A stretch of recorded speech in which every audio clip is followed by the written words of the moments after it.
Ассаламу алейкум, урматтуу Россия жергесинде жана ошондой эле Москва шаарында такси кызматында эмгектенген мекендештер.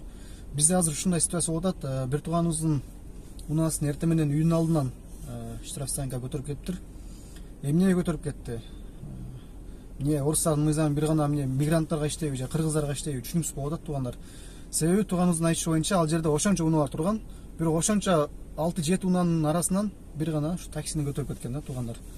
Азыр өзүнөн толук маалымат алабыз. Эмнеге көтөрүп кетти, канча штраф төлөп чыкты, неге мындай болуп калды, кандай протокол түзүлдү, гаилер эмне деди, полный чагылдырып беребиз.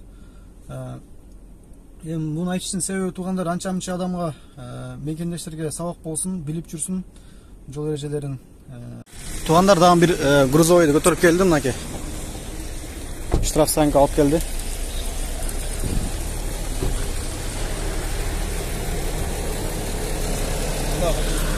Бул дагы кыргыздык экен туугандар. Түшүнбөй калдык. Неге ушунча именно кыргыздардын унаасын көтөрүп келет булар? Туугандар, Москва болбой калды. Германияга, Англияга, Америкага аракет кылгыла жаштар. Москва колдон келишинче мигранттардын канын сорап атат. Сөздүн ачыгы. Ошончо унаа артат могул жакта, ошончо. Ошончо машинанын арасынан кантип эле ушу бир кыргыздын унаасын алып кетет түшүнбөйбүз да. Сүйлөй бер, ошондо кандай болуп протокол түзүлдү? Кыскасы машинаны койгом дублерго. Дублерго койгондо эртең менен мага машинанын эси чалды. Неме депчи, машинам штрафстанкага кетти деп. Анан бул жака жөнөттүм, вагон ремонтуна. Келип сурасам, ГАИга бар, ГАИ силерди алып кетиптир машинаңарды, ошондон разрешение керек, постановление түзүп келесиңер, ушундай кагаз деді, короче. Мен башка Москванын башка жагына барып, мындай жазып берди, неправильная парковка деп 1,5–3 миң рубль, 20 күнүн ичинде 1,5 төлөйт. Ушуну алып келип, бул жерге бердим, стоянкагачы. Бердим, ушуларды алды, машинанын документин, праваларды алып, оформление кылып, анан ошол терминалга сразу төлөсөң, мындай скидка менен 5768 төлөйт экенсиң. Ошондо общий сумма ошончо болот, а? Жок, общий сумма эмес, бул эвакуатордун немеси, акысы болчу. Эвакуатордун акысы. Штраф за неправильную парковку ал отдельно мага правома жазылат. 3 миң рубль.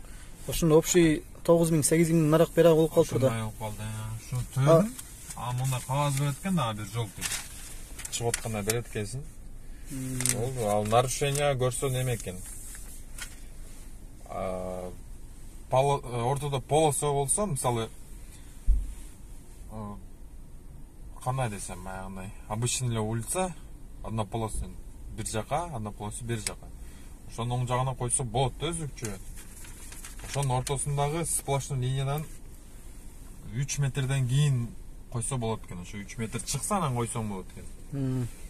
Эгер 3 метр чыкпаса, ошентип көтөрүп кетип калат экен. А так алдында чоң машиналар турат, канча күндөнчү. Ошо именно таксини көтөрүп кеткен да? Именно ошо. Эми биз билген да, машинаны карады. Чото бир кыргыздыкы деди. Кыргыздыкы деди дагы. Мынакей туугандар, ушундай бир тууганыбыздын бир күн убактысы кетти. Эртең менен 9да көтөрүп кеткен экен. Туат эми кеч болду, саат канча болду? 6 болду. Иштен дагы алды. Бир күн убактысын алды да туугандар. Ошондуктан абайлаңыздар.